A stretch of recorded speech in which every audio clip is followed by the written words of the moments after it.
Altınları getirdim bey. Müsaadenle Ertuğrul Bey.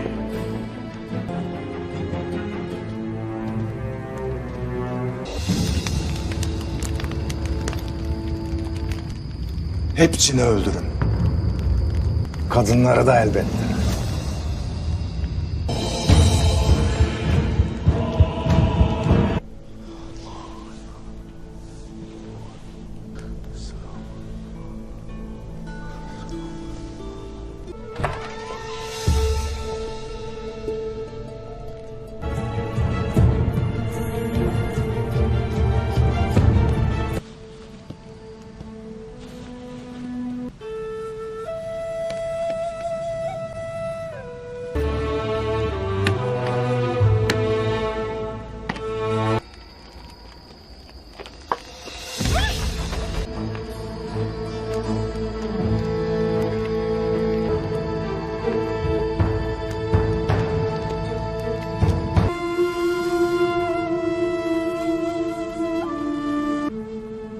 Amin.